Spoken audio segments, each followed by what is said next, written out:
Well, welcome friends on this snowy day for most of us, probably almost all of us. And I see there are friends here from Maine all the way down past south of Philadelphia into New Jersey and even south of there. So it's a great group. Welcome to part 5 of the Caln Quarters Membership Development Series. My name is Irene Alexu, and I'm part of a 4-person team from Caln Quarter who organized this program. That includes John Hayden from the Harrisburg meeting, Janet Lamborn from the Reading meeting, Larry McKenzie from the Schuylkill meeting, and I'm from the Downingtown meeting. Our kickoff for this series was last May, which was widely attended by friends not only from Philadelphia yearly meeting, but with a good sprinkling from other yearly meetings as well. The word got out. The hunger for this information about outreach and membership development was observed in that session last May, and there was so much enthusiasm that we decided to keep going. And we made our way through a series of topics to convey as much practical information about how to attract new tenders and how to integrate them into our meetings. A reminder that we record these sessions and we make the slides available to registrants. We'll send that information out afterwards, usually within a couple weeks, week or two of the session. In this session, the speakers will outline how a meeting can effectively leverage Facebook for membership development. It assumes a basic understanding of this social media tool. This program is a partnership between Caln Quarter and South Jersey Quakers. So Linda Lotz from South Jersey Quakers will now fill you in on that aspect. Morning, everyone. Thank you so much for joining us. I want to welcome you on behalf of the South Jersey Quakers. If you're not familiar with us, it's a project bringing together Burlington, Haddonfield, and Salem quarters. It's a way for us to do outreach beyond the Quaker community, to let people know we're still around, and also to provide a communication channel for people here throughout the South Jersey region. I hope you'll take a minute at some point and visit us. It's South Jersey Quakers. We also have a YouTube channel, and we'll have a recording of this posted there in a couple of weeks. I wanted to particularly thank our planning committee. This started out as a response to Barnegat meeting, wanting to increase their outreach. And so Sherry Seeds and Agnes Madridge have been very helpful in pulling together this program, giving us some guidance on what people new to Facebook might need to know. Other members of the planning committee were Roma and Emily, our resource people today, and Irene, who you've already met. So again, thank you to everyone on the planning committee, and thank you all for joining us. So our speakers today are Emily Provance and Roma Narkhede. They'll now take the reins. Emily has an in-depth working knowledge of Facebook, and Roma, as PYM's marketing communications coordinator, brings valuable perspective about resource material today. So Emily, I'll let you pick up from here. Thanks, Irene, and good morning, friends. It's good to get to see a lot of you. To give just a little bit more background, I come from 15th Street in New York yearly meetings, so I'm crossing the border, although the virtual aspect of these things has started to make that a lot easier. To give you an idea of how we'll go through today, you are hearing the introduction now, and it's almost over. We'll spend a little bit of time talking about content and sources for content, and then we'll break into some groups, and I'll talk you through how those breakout groups are going to work when we get there. After you come back from breakout groups, you'll have a chance to hear a little more from me and from Roma about building an audience and also about what help is available to you from Philadelphia Yearly Meeting. And we will make sure that there is a period of time for you to ask questions at the end of our session together. Roma, can we go ahead?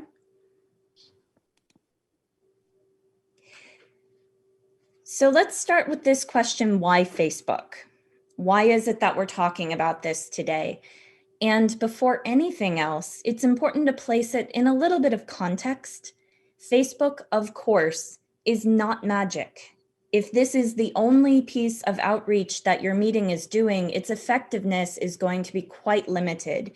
It is a part of an overall ministry of outreach that starts with the first moment that somebody hears about Quakers, and it's not over until that person has the opportunity to be a fully integrated participant in your meeting who is both giving to the meeting and receiving support from the meeting. This is one tiny slice of that work that we're taking a look at today. The other question relevant when we're asking why Facebook is why Facebook as opposed to a different type of social media? And the truth is that if your meeting had unlimited amounts of time and energy, I would say engage with Facebook and Twitter and Instagram and YouTube and possibly Snapchat. But the truth of the matter is we don't. Almost no Quaker meetings have that kind of time and resources and energy available for social media. So when a meeting asks me which one can we focus on, I go with Facebook. And that's for a few reasons. One is because Facebook has a lot of flexibility in terms of types of posts. It can handle text, it can handle video and photo and events and a number of other things.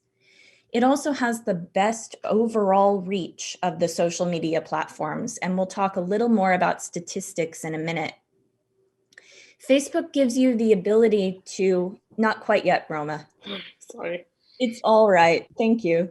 Facebook gives you the ability to schedule posts ahead of time, so you don't have to do it exactly in the moment that it's happening. You can kind of stack them up.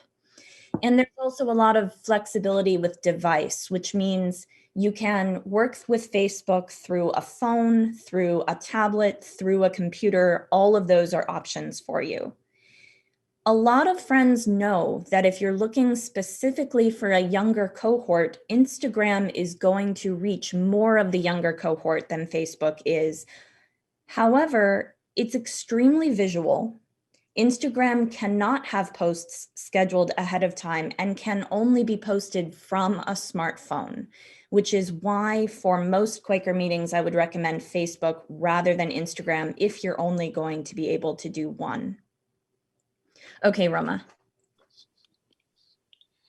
Statistics. So I said that Facebook has the best overall reach, and this is true. If we're looking only at the United States, which for most of us is the relevant audience here, 75% of the population of the US has a Facebook account, 3 out of every 4 people. And if we're only looking at people who have a Facebook account, almost 75% of those visit their account every day. When you start looking at younger friends who are primarily using social media on their phones, the number is pretty high for visiting every hour. How many people of the different demographics have a Facebook account? You can take a look right there. It's only 51% of teens, but when we go up to millennials, and I'm at the older end of that age group, there are 85% of us who have a Facebook account, 75% of Gen X, and you can see the numbers drop a little bit after that, 60% of baby boomers, 38% of the silent generation, which is one of the terms that we use for parents of baby boomers. Roma? Before we go any further, I do want to acknowledge that there are some very real concerns about Facebook, and these concerns are valid and worthy of discussion. I'm not going to go into them in great detail, but some of you already know about this in great detail.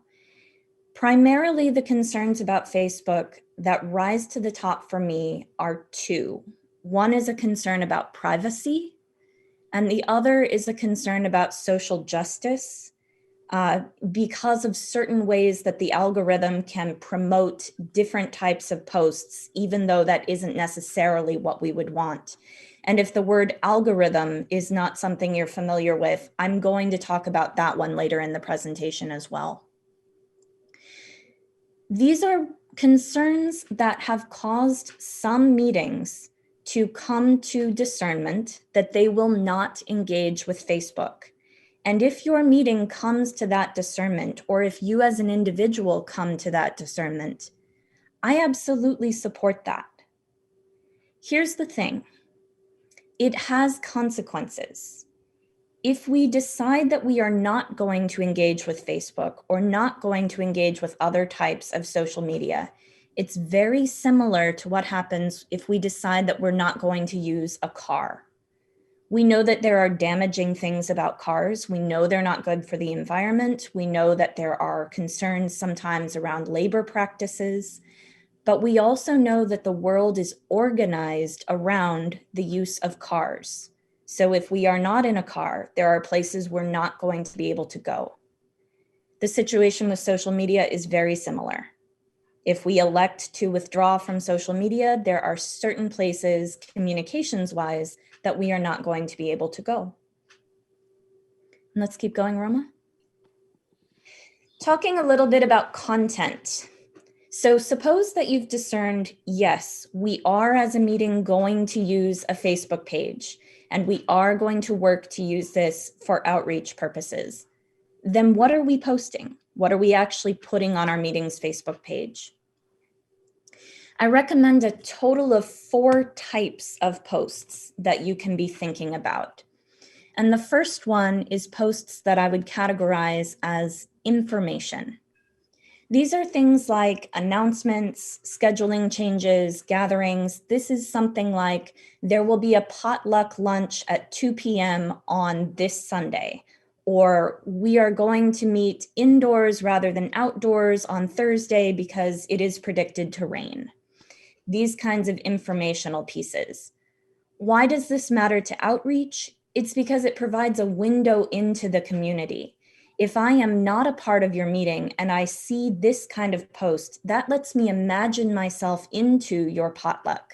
I can imagine myself into the Thursday night Peace Committee meeting or the nature walk that's happening on Saturday. Even if I don't go, I start to get the idea of who you are. The last thing you see on this slide that starts with can be done by, I want to take a second to talk about that separately.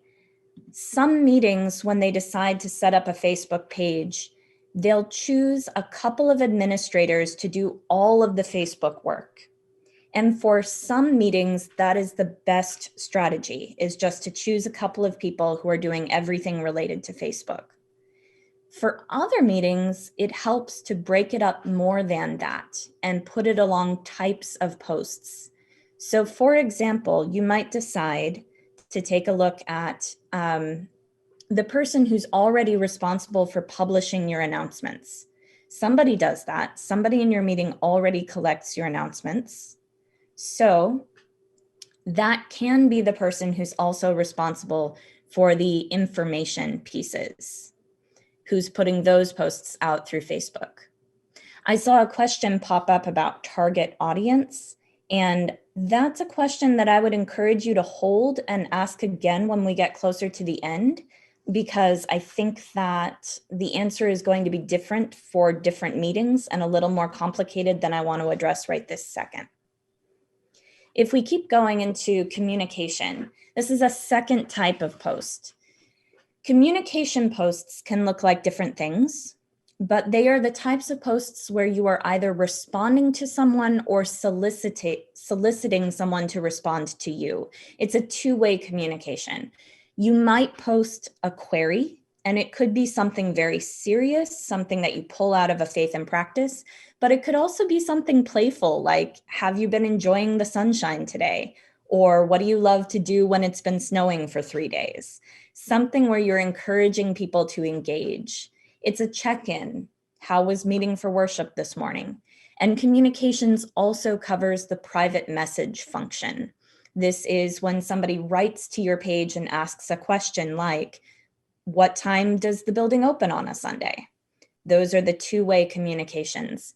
The fact that you're doing these and that there is a certain amount of communication happening on your page is demonstrating that you're a thriving and responsive community. You're not static information, you're actually in conversation with people. And again, if you're trying to divide the responsibilities among multiple people, maybe take a look at whoever it is who's responsible for responding to the emails that come into your meeting. That person is already doing two-way communication. Could they pick up this piece as well? Next one. Facebook can be used for pastoral care, but I want to be careful to be specific about what I mean. I am not talking about individual pastoral care. I'm not talking about the kind of private conversation that makes up most of pastoral care. This is a piece of community pastoral care. It's care of the whole. And these are posts that you put up in times when there is some very large, either internal or external event that happens to your community. An example might be if a beloved friend within your meeting has just passed away. That would be an example of an internal event. If there is a significant community violence event in your town, that would be an example of an external event.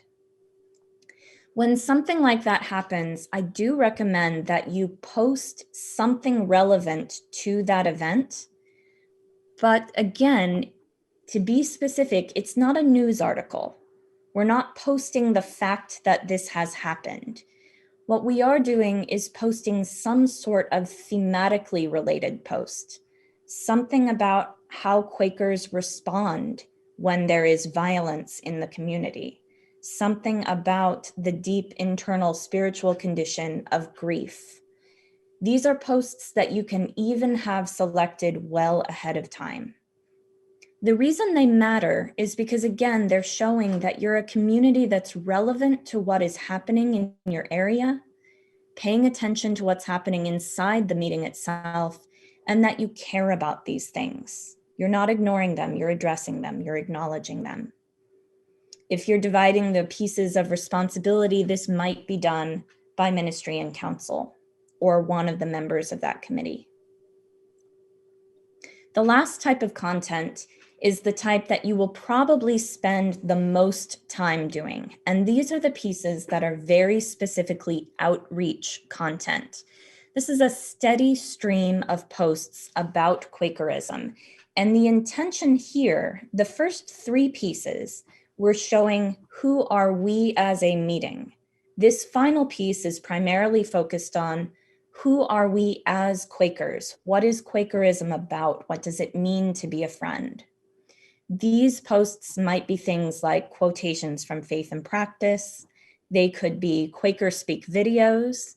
They might be well-written pieces from other websites like Philadelphia Yearly Meeting or Friends General Conference. And these are really designed for people who are not terribly familiar with Quakerism, but who may be seeking. And Roma will talk a little bit more about timing of these down the line, but those are posts that can be done by your outreach committee if you have one. One more little piece before I turn the time over to Roma, which is about, okay, so we've got the four basic kinds, and then there's this question of, but when I sit down at the computer, again, how do I really know, is it this post that's okay to post here? And there are three different questions that I encourage you to ask when you're trying to find your way through this as a meeting. The first one is about trusting your administrators, trusting your admins to do ministry on Facebook, because this is ministry. And in the same way that we would not want to micromanage someone who was standing up to offer vocal ministry in the course of a meeting for worship, we don't need to approve every word of every post that the friends who are our admins are putting up. There is a measure of trust. We know you, we trust you to use good discernment. A second question to ask about outreach. This is a place where things get a little tricky. Some meetings start to feel as though we cannot place anything on Facebook unless every single person in our meeting would agree that that is a true statement and that it's something that represents our collective position. But when we say that, things get really tricky because how many things could you actually post that every person in your meeting would be in absolute agreement that this represents us as a whole? And the truth is, we generally are not all the same within our existing meetings already. So what I encourage is that we turn the question around, and instead of saying, does this post represent everyone? We ask, would the person who loves this post, to whom this post really speaks, would that person be and feel welcome in our meeting? We may have many different kinds of posts, but as long as the person who resonates with that would be welcome here, this is a post that we can use. And then the third and final question, can we agree on an internal process by which we express our concerns?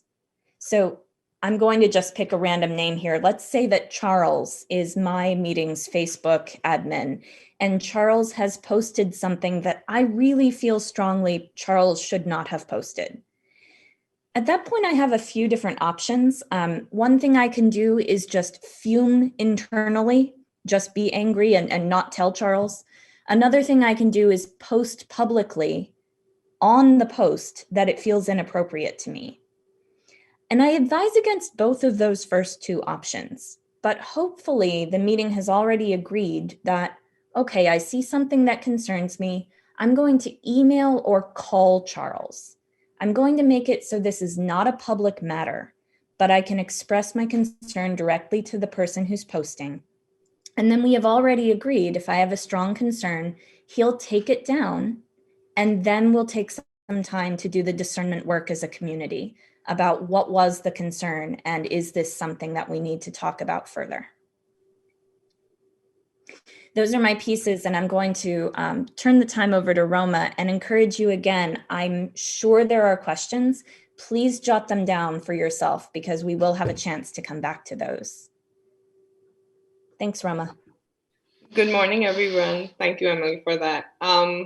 So now that Emily has spoken about what kind of content you need to focus on creating, I have created a guide for building those resources and where to find certain resources and what can really help you, what platforms can help you create that content.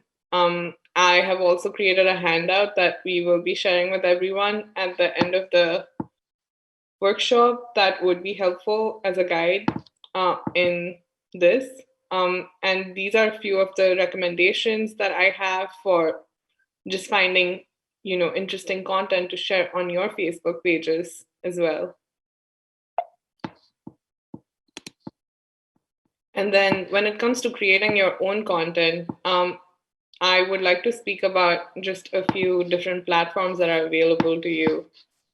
Adobe Creative Suite is the most relevant platform available to you to create any kind of graphics, but that's not a user-friendly platform. And then there's Microsoft Word that you can use to build your graphics. But I would like to speak about Canva specifically because it has thousands of templates available for you to use. And they're easy to customize and it's free. There's a free version of it that has a lot of tools available. And it also has a tutorial guide for you to learn how to use it if you are not familiar with Canva and are not sure how to go about it.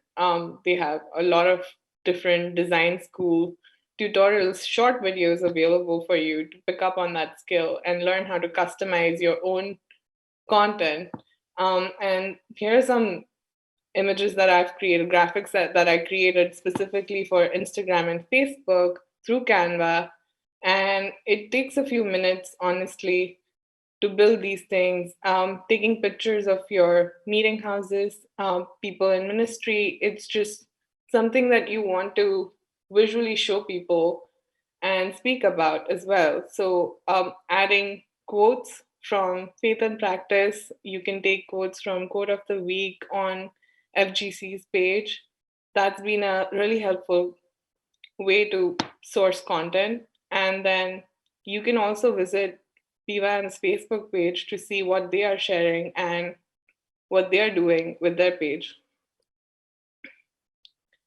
Here's an how-to guide that Facebook has about how to do basic things like scheduling posts, boosting your posts, and even events, how to create events, public events and private events. You can do different types of events, but for a Quaker page, I would recommend making it public so that it's available to a larger audience and not just restricted to a certain number of people. And Facebook Help Center is something that's really useful to know about, just because there are a lot of question and answers, FAQs, that are answered on this particular website.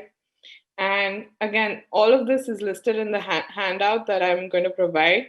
And this is a step-by-step guide on how to do certain things on Facebook and how to really use that to publish your posts and plan them in advance.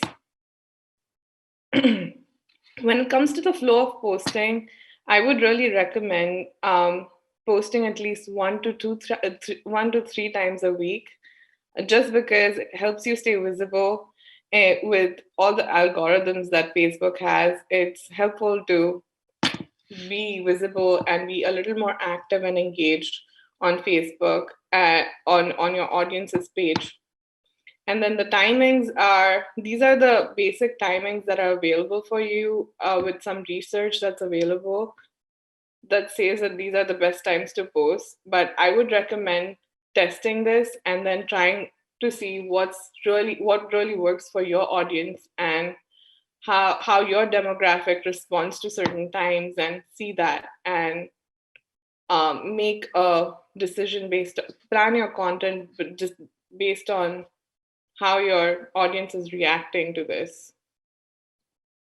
Then when it comes to content planning, the best way to really start off is by using the scheduling tool that Facebook has available for you. That's a really helpful content. So say you are just figuring out what to post on a Sunday, and then on a Monday, you just schedule all your posts for the week ahead, the 3 posts that you have in line.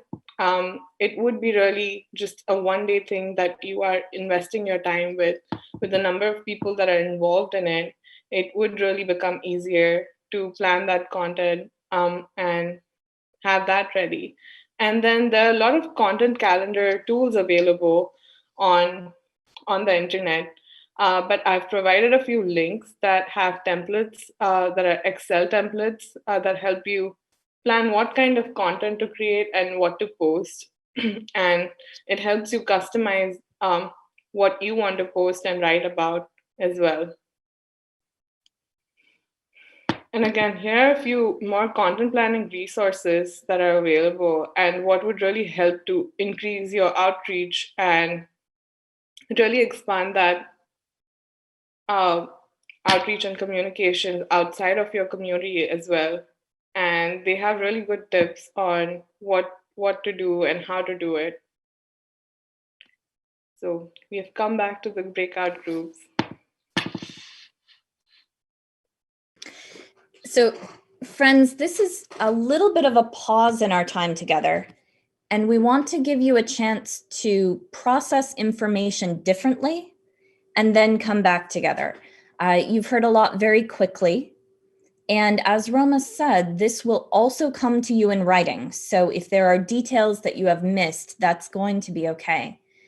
But in a moment, we'll invite you into a breakout group. You'll be in a group of about 5 people, and you'll be there for about 15 minutes. This is a chance to talk with one another about several things, what you've heard so far. If there are things that maybe you missed and you want to ask, did somebody else catch this particular piece? You also have different levels of experience with Facebook, all of you as attenders. So if there are things you've tried before and you have ideas or resources, by all means exchange those. And it's also a chance to refine questions that you still have for me and for Roma. And when you come back from these groups, we'll talk for a little bit longer about a couple more subjects. And we will also invite you to be putting your questions into the chat so that we can reach those at the end of our time together.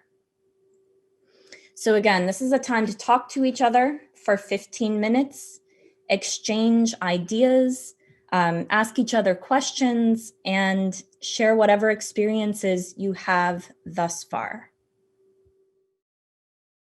Friends, welcome back. Welcome back, welcome back. I hope that it was a good conversation once you really and truly got where you were going. And it's good to see all of your faces again. Thank you for your patience while we figured that out.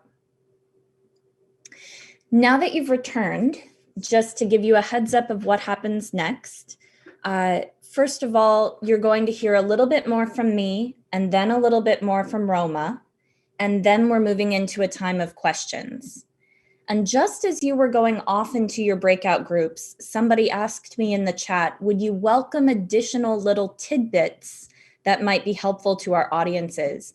And the answer is yes, absolutely.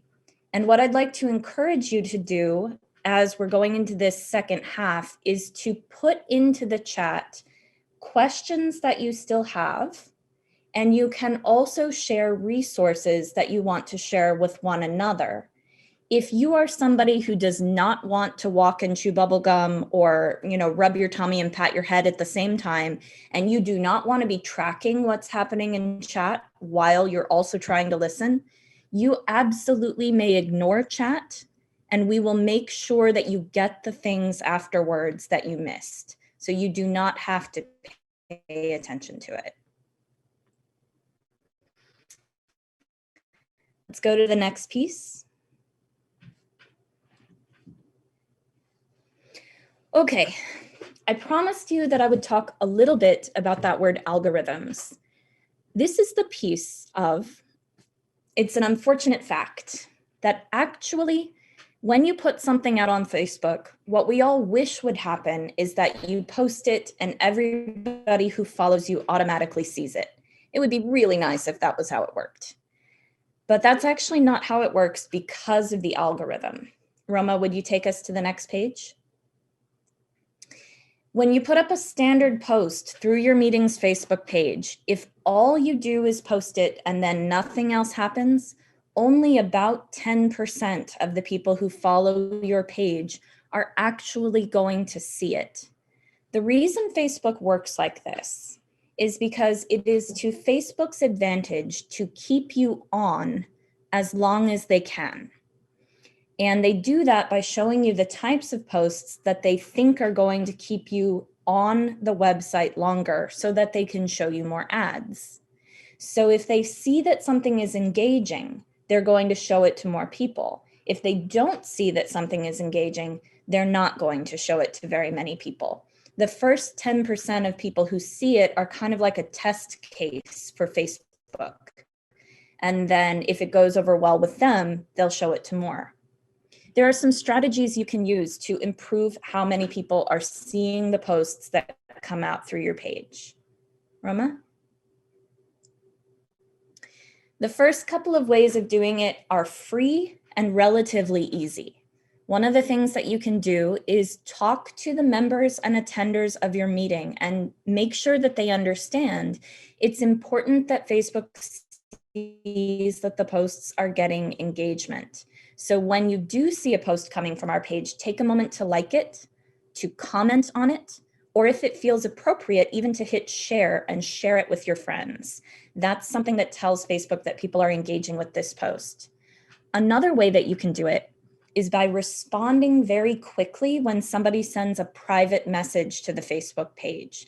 That is a signal to Facebook that this is a page that is vital and lively. What does quickly mean? Don't be scared by this. Ideally, quickly means within a few minutes. But realistically, for a Quaker meeting, that's probably not going to happen most of the time, even if somebody is admin who's carrying a smartphone. So if you can get it done within a few hours, that's good. If you can respond within a day, that's kind of your limit. So what is it going to look like? Usually a private message is something really simple, like, what's the address of the meeting house? You know that. You can respond to that fairly quickly. So just be aware that how quickly you respond to the private messages does matter. If you want to get a little bit more involved, Roma, a little more complicated, these are two additional ideas that can help with the algorithm. One of them is playing around with Facebook Live. Facebook Live is the live video feature that Facebook has. You might be asking yourself, what could my meeting possibly be live streaming? And there are a variety of things. Some of your religious education events, or if you have a speaker in, those are possibilities for something that could be live streamed. Many programmed meetings have started live streaming their messages. Another option is to live stream for just a little bit, just a minute or two during something like a social hour time. And you're just showing people this is what we're doing together today. That's a place where you want to make sure you have the agreement of everybody who's going to be seen on camera that that is okay with them. The second piece is about creating events. Events are tricky because they can go both ways. They can be good in terms of the algorithm, and they can also make things harder. What makes the difference is whether people do or don't engage with your event. So if you post an event on Facebook and everybody in your meeting ignores it, say you're posting an event for the Thursday night ice cream social and nobody invites anybody and nobody says they're coming, that's actually going to be a drawback. So if your meeting is not likely to engage with it, skip that. Just don't do that. But if you have some people who are willing to engage with the event, that's another good way to get the algorithm to show your posts to more people. The last options are going to cost you a little bit of money. So if you have a budget, here are two things that you can be thinking about. One is the option of boosting posts. This is something that you should be looking at primarily if you have a post that's already having engagement, already popular, and especially if you've created an event that's open to the public. You can learn how to do this just by, you'll see there's a button at the bottom of the post that says boost. The button is not always there. If it's not there, that means you can't do that for that post. But it's often there, and you can experiment, and with as little as about $5, you can pay to have the post shown to a lot more people. Again, be choosy about which ones of those you do that with. The next option is ads, which I saw somebody in the chat mentioned they were really interested in. I have done a lot of work with Facebook ads, which are different from boosts. They are a type of post that your normal followers never see. And ads can really work well. I know some meetings that have used these to great effect. The website link that you see there will make sure that you have it. That's a link to the reports from 2 lengthy experiments that I've done with many meetings on using ads for outreach. And it's a total of about 35 pages of data. So if you're really wanting to know about ads, that is definitely a place where you can go to get some good information.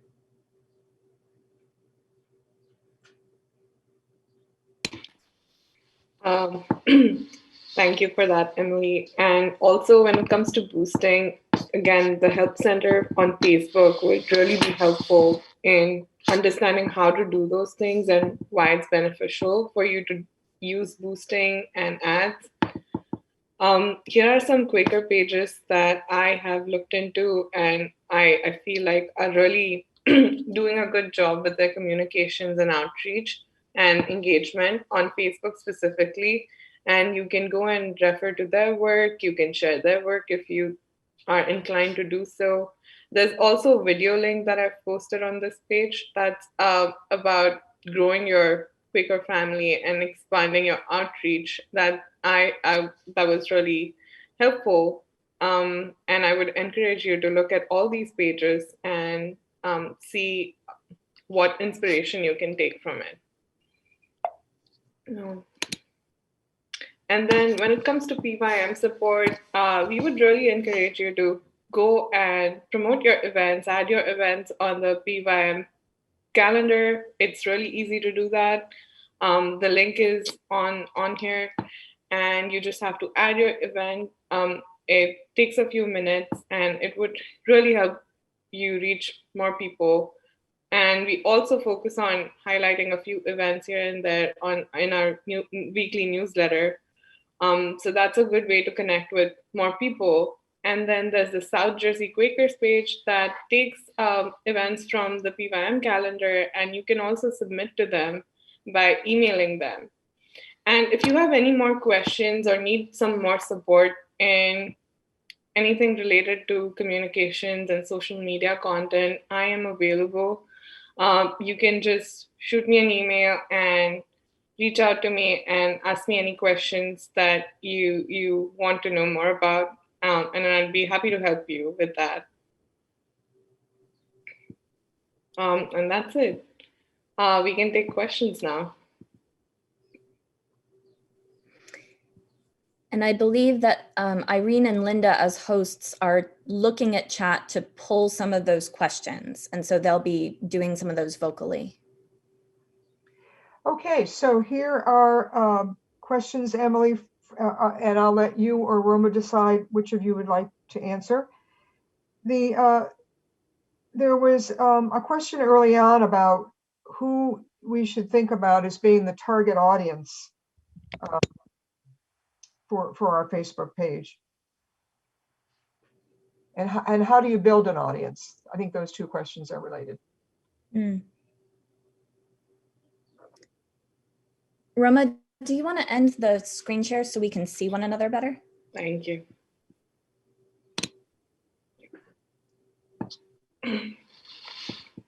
I'm happy to start with this one. And Roma, if you have additional pieces to build in.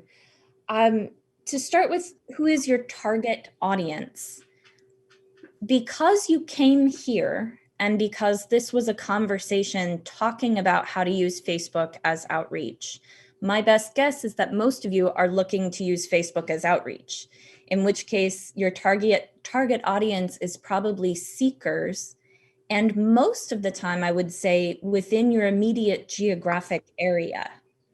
Now, right now, a lot of meetings are actually experiencing people far away who are engaging with Zoom worship, which is an interesting dynamic and something that stretches it a little bit. One thing that I recommend is that you know who's in your immediate geographic area for all types of outreach, and that you do your work based on having that knowledge. Even though many of the members and attenders of your meeting might come from pretty far away, there's very solid evidence that first-time seekers are much less likely to come see you if they live more than 20 minutes travel away. So your target audience that I hope you'd be thinking about is seekers who are within that 20-minute radius. And again, you can look at who that might be. You can even run a demographics search just by typing in demographics and then the zip code of the meeting house. And you can learn a lot that way of getting a sense of who is in the neighborhood community. Building an audience partly comes from things like sharing. When somebody shares a post and one of their friends sees it, that's an opportunity to build the audience of the Facebook page a little bit. It's generally going to happen fairly slowly. Boosting and ads are also ways to build that audience. Roma, anything you'd want to add to that one? No, I think you covered all the points. I really agree with your point on engagement. Building engagement and audience is a slow process and it takes time. So it is a long process to be a part of. Here's another question. Can you speak to your experience with policies for pictures, especially when it relates to children? Mhm. Roma, do you want to do that one? Yeah, sure. So when it comes to policies, definitely make sure that you, as a meeting, know that you are all on the same page and are reaching out for permissions that are required in general. And we wouldn't want to post anything without anybody's consent, and making sure that you have all the steps covered and are not using the picture for anything other than what's agreed upon is also really important to remember. So just making sure you build your policies based on that. That's how I would start. Emily, do you have anything to add? I resonate with the especially children piece. That is the thing I am personally most careful of. I never ever post a picture of a child without explicit parental permission to do it. Your meeting as a whole can agree on whether you do or do not need permission from every member every time you take a photo, but talk about it together. And also be aware when you enter into the conversation that there's a little bit of a generational divide in some cases here. Speaking for many, but not all people of my generation, I genuinely assume that my picture could be taken and posted on social media at any point of any day.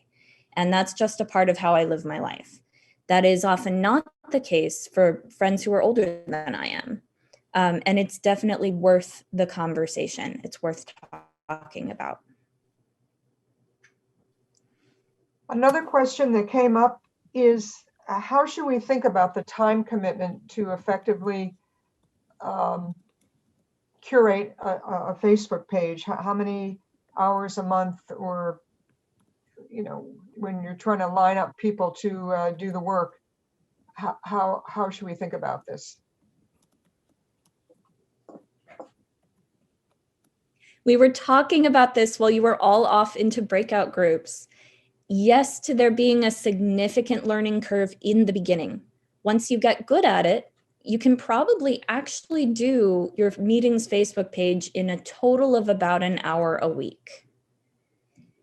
And in terms of finding people to do it, I always recommend there are two, because of the hit by a bus factor.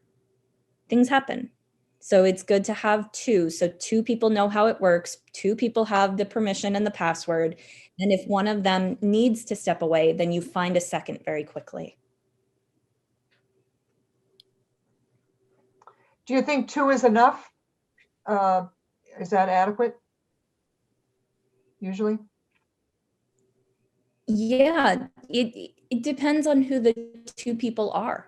Mm-hmm. If the two people are excited and invested in learning how it works and they really want to do it and they're genuinely led, then yes, two is absolutely enough. If it feels like a burden to the two who are doing it, then you may need more than two.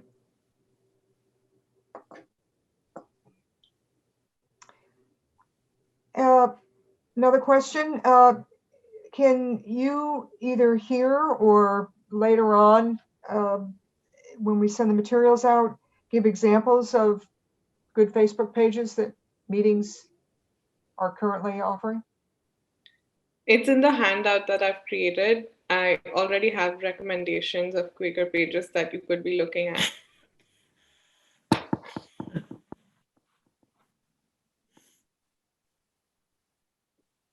Okay, great. Another question. One of the friends on this group asked Facebook for a review of their Facebook page, and had really no luck getting through. And then when they finally did get through, they got questions about their credentials and if they really belong to that page. Any thoughts about that? Yeah, I have two different thoughts about that. One is I'm glad the question came up because it's important people know if they don't. There isn't such a thing as Facebook customer support unless you have multiple millions of dollars and you're a high priority account.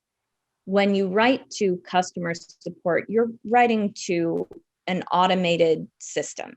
Mhm. And if you ask the same question 5 times, they're going to give you the same answer 5 times, whether that answer is relevant to what you said or not. So this is incredibly frustrating. And the only thing I can say about that is it's incredibly frustrating. The second, my best guess, although I don't know, and maybe the person will want to expand more, is that this person is trying to claim a page. If that is not what's happening, if you're not trying to claim a pre-existing page, then the driver's license thing feels weird to me. Roma, do you know any more about that than I do? No, but I would be happy to look into that. I know that question came from Susan, so I would be happy to look into that and get back to you about why that could be a reason. But another place that you could be looking for answers to is the help center. As I said, there are a lot of questions that are asked by Facebook members, and sometimes you can find answers to your questions on there. So I'd really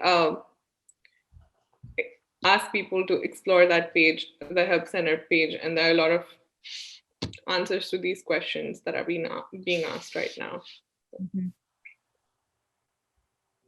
Would you speak to the difference between a Facebook page and a Facebook group, how they function?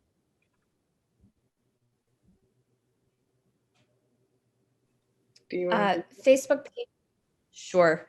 Facebook page versus group. When a meeting is trying to figure out which one of these do we want, the question that I most often ask is, what is your primary purpose? If your primary purpose is internal meeting discussion, and that's mostly what you want to be using it for, then you want to have a group. And there are various types of groups, and I don't want to go too far down that rabbit hole, but if what you want is a place to have long conversations about things that matter to you and you're not so much looking at outreach, a group is a better choice. Facebook is actually super psyched about groups right now. They're trying to push them, so they even show up higher in the algorithm, which is less helpful for us if outreach is what we're trying to do. But if you're trying to reach an external audience, you're better off with a page, because with a page you have options to explore, like boosting and like ads eventually if you want to go to that place. It's also more of a one-way communication. It can be 2 ways, but it's a lot of sending things out through a page, which again, if you're speaking to seekers, is probably the way you're wanting to make initial contact. Another question about comparing options. Can you discuss the relationship between the Facebook page and the meeting website? Roma? I'd let you take that. I'm not sure I understand the question. Well, the purpose of the Facebook page versus the purpose of the website. Oh. It's a couple of things. First of all, your website is the better place for anything that is static information. This is our address. This is what time we meet. This is a list of things that we care about, or here are some photos that are important from our history, or this is a picture of what the inside of the meeting house looks like. These are things that you post on your website because the website tends to be more permanent, more static. Facebook is a place where you can have things that are much more dynamic, where you can talk about what's happening this particular Tuesday. You can use a website to talk about this particular Tuesday, but it's often more difficult. So if you're going to, one thing I tell people when they're starting a website is, if you don't know for sure that you can update it every week for year after year, then don't put events on it at all. Because an old event is a lot worse than no events at all on your webpage. The other thing that Facebook can do is push traffic to your website. So if there's something on your website you really want to call attention to, you can make a Facebook post and talk about it and then link to the thing on the website. The reason that matters is because for the majority of people under the age of 40, we don't go directly to websites.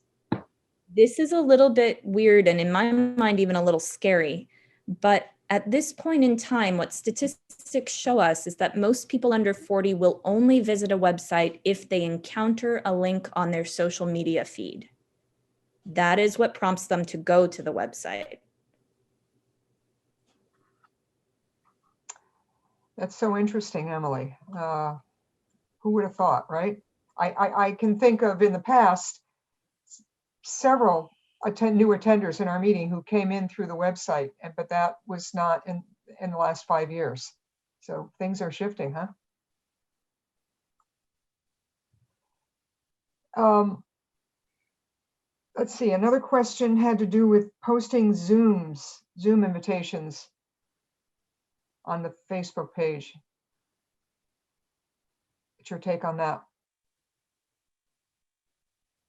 My emphatic response is, please don't do that. It's so the phenomenon of Zoom bombing, and some of you will already know this. It's not that there are human beings out there clicking on things trying to find Zoom links. It's that they have little sneaky computer programs that skim through things like Facebook pages and find publicly available links and then show them this is a place where you can go and jump on a Zoom link and make trouble. So I do not post Zoom links publicly ever, not on social media, not on websites, not even on a website that is theoretically password protected. But what I do is I say, if you want the Zoom link, email this person or PM this person. There are some ways you can set up Zoom to make it a little safer to post the link publicly if you feel super strongly about it, but I personally do not recommend that you do that. Indeed, that's how we set up this meeting. We only sent the Zoom link to people that we knew, the registrants. Yeah. Another question came up. If one has a regular Facebook page and they join a Facebook Quaker group, with the account information, the personal information be separate and protected? Personal information of the page or the person, individual person who is joining the group? The person who's joining the group.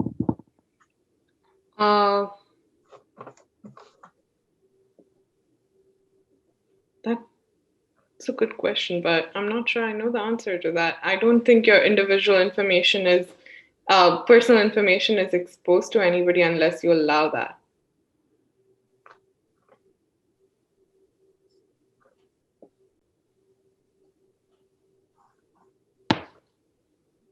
I think that's probably a general question about Facebook security and what are the buttons you can push and the levers you can pull.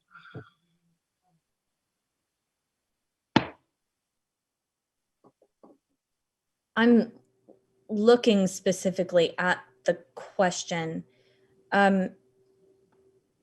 Generally speaking, as Roma just said, how much information about you is public is controlled within your personal account. You have your own personal privacy settings within your account. They're a little complicated. There are places you can go online to kind of get a tutorial about how do I know what's publicly available and shared and what isn't. But if you want to protect your privacy, you have to work pretty hard at figuring out what is publicly available and what is not. However, whether you do or do not join a particular Quaker group or page is unlikely to affect how much privacy you have very much. It's mostly in your privacy settings within your personal Facebook account. Is there any write-up that you've seen or instructions you've seen or guidance that you've seen, Emily, that we could include in our handout materials later? That's a question. That's a good question. And your comment about how complicated it is not the first time I've heard that. Yeah. It's intentional obfuscation, in my opinion, but Yes, it absolutely is. And we've talked about the fact that part of what Facebook is trying to do is keep you on as long as possible, show you as many ads as possible. And part of that is knowing as much as they can about you to show you ads that are more likely to make a sale.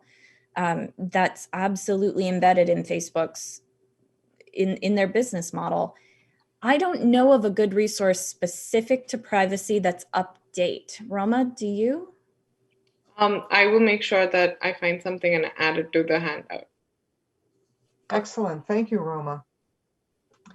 Emily, at the very beginning of your presentation, you talked about Facebook and why that might make more sense for a meeting as opposed to Instagram or Snapchat or any of the others.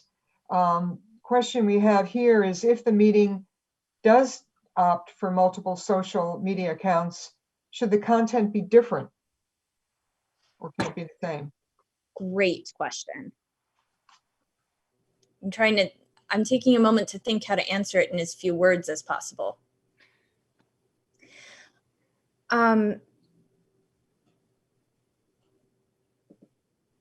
The strategy that is likely to be the most effective if you have unlimited amounts of time is to craft individual content for every social media platform that you're on. If you do not have unlimited amounts of time, then you can start thinking about linking some of them together. This is under the idea of doing something being better than doing nothing. So if you for example, Instagram posts can automatically cross-post to the Facebook page. That can be really nice, but also the Facebook page will not prioritize those posts as highly as they will in the algorithm a post crafted specifically for Facebook. Also, the purposes of the various platforms are slightly different, and so you want to think about your approach to them slightly differently, which is why Facebook is the one I point to first, because it's the most flexible. You can do the most different things with it. Question about hijacking. Do you have any experience with a page or a group being hijacked? And if it happens, what do you do?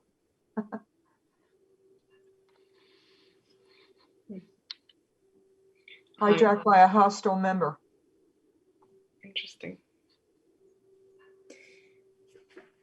Well, let's take the two questions separately. So a Facebook group, if it is being, quote, hijacked by a hostile member, a first step intervention would be that the admin specifically addresses the behavior privately with the person. If that doesn't work, then it's good to have a public reminder of the purpose of this group is X. Posts that are not doing X will be removed. And then eventually, I think that if it gets really, really severe, you might remove that person from the group. I cannot think of a time when I have had to do it personally, but I can think of times when I've been involved in the decision or been part of groups that did do that. You can also choose to ban people for a little bit. So a timeout kind of, that is also a possibility on groups. So that is another step before actually removing somebody from a group that you can take.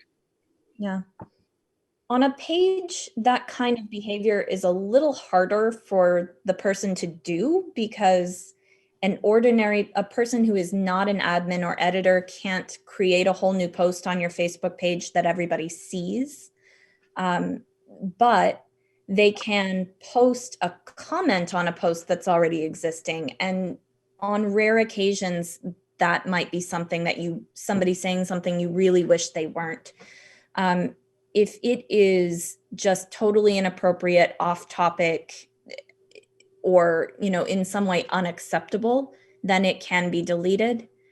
But if it is a critical comment and it's valid, this is an interesting thing that I've learned. If it's a critical and reasonable comment that they're making, we have pretty good evidence to show that the best way to respond to that is to respond publicly and say something like, thank you for the feedback, we'll try to do better about that. That kind of response is actually really impressive to other people who are seeing it. But again, that's something you only want to do if that post, if that comment is both reasonable and, you know, if it's something totally off topic, you can delete it. Yes, Ellen makes a good point that you can set the page up differently, whether there can or can't be public posts from other people. And there's also sort of an option in between those things. Roma, do you want to say more about that?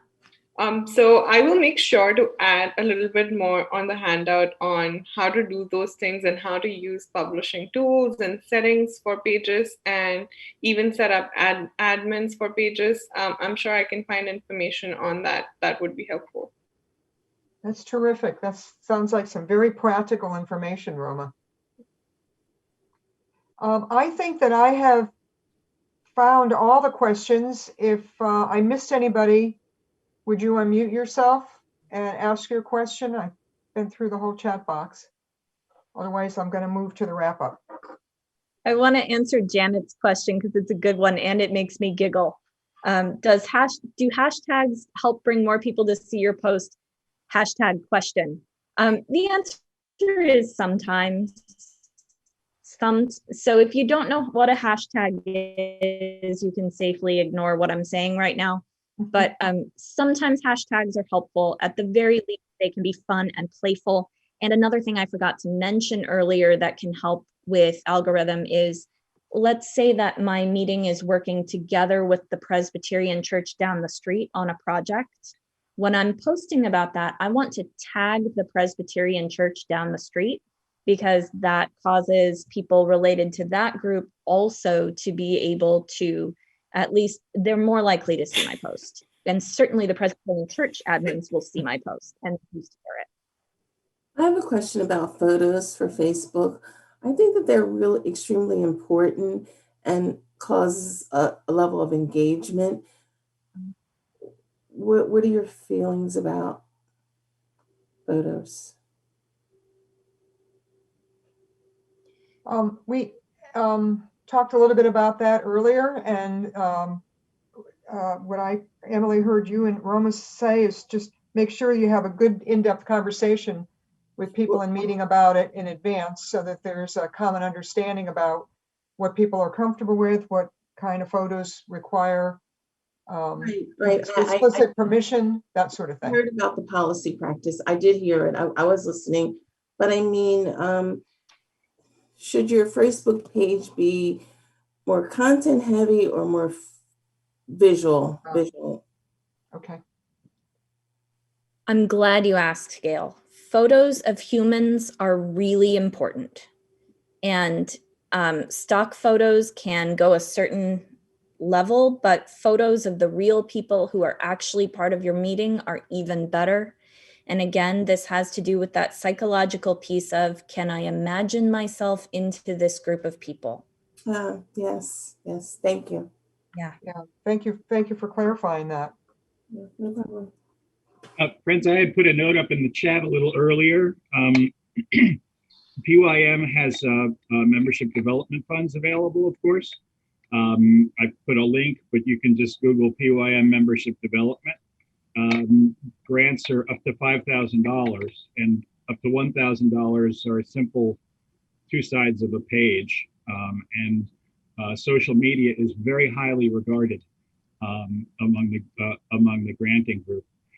Also, I had to step away for a moment. I don't know if this was addressed. The notion of perhaps hiring someone to do an initial setup and sort of orientation for your meeting. A lot of meetings hire people for childcare or cleaning or snow removal. This could be another thing. And again, membership development funds. And the other thing is communicating the importance of this as a medium, as our place in the world, as reaching out to our communities, making this something that's important within a meeting. because if it's not important, you know, people All need to right. understand. Well, thank you for that, Paul. So we're getting close to 11:30. I would say that if you think of another question, you could throw it in the chat over the next couple of minutes and we'll respond to it later, or you can email one of us. So in conclusion, I want to make a comment about another realm where this whole concept of two-way communication has come to the fore. I heard a program this morning on PBS about the news, what's happened to the news media, and how badly it's been floundering these last many years. And a professor of journalism made the statement that he felt that so many newspapers have missed the trend away from the reporters deciding what was important, and that we're moving into a world where people value the two-way communication in conveying news. And I think that came out in this presentation about why Facebook is something to think about now. Maybe 5 years ago, it wouldn't have been that much of an issue. We're moving into a different set of expectations about getting information and about mulling over information. So today we heard about what the considerations are for using Facebook, filled in some gaps, I imagine, in your understanding of how it works, how to make it work for your meeting effectively, what the downsides are, and how it can be one element of your outreach program. And I want to reiterate Emily's comment as well, that it is an aspect of ministry. It is a form of ministry. So this is number 5 of our 6 programs, this is part 5. The next one will be late March, early April. We haven't set the date yet, and we're still working through the topic. And then we'll have a final recap on May 1st. That date you can put on your calendar for sure. That will be the morning of May 1st. And there'll be a separate invitation for that. So thinking forward to the next session, I would like to I'm going to pose a question to you. And I'll start with a little story. So my great-grandmother, Leocadia Shklutsky, immigrated to Hartford, Connecticut in the early 1900s. She and her husband lived on a small second-floor apartment in Hartford, Connecticut. And during the Depression, my mother and my uncle Edwin lived with them, for a variety of reasons. And my uncle told me this story once. They were there until they were like just coming out of elementary school. And she went to Mass. She went to Catholic Mass every morning, crack of dawn. If any of you know about Catholics, the morning Mass is usually 6:30, 7 o'clock in the morning. So one day when she was going out to go to Mass, he stuck his head out the window and he said, "Batya, why do you go to church every morning?"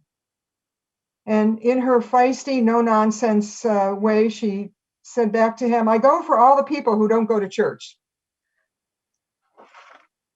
So people have all kinds of reasons for being a church attender. And the question I would ask you is, why do you attend your meeting? How does it feed you? What does it do for you? For us, it's more than just an hour service every morning on Saturday, because we run the meeting. We don't have paid staff. So the question I would ask you to think about is, give me a couple of reasons why you attend your meeting, and just email it to me. My email address is in the invitation. So I learned a great deal today, and I benefited greatly from all of your questions. I thank you for contributing as well as attending, and I will see you in subsequent parts, or maybe we'll hear from you on email as well. And thank you very much, Emily and Roma, for the knowledge you gave us today. Thank you. Thank Thank you so much.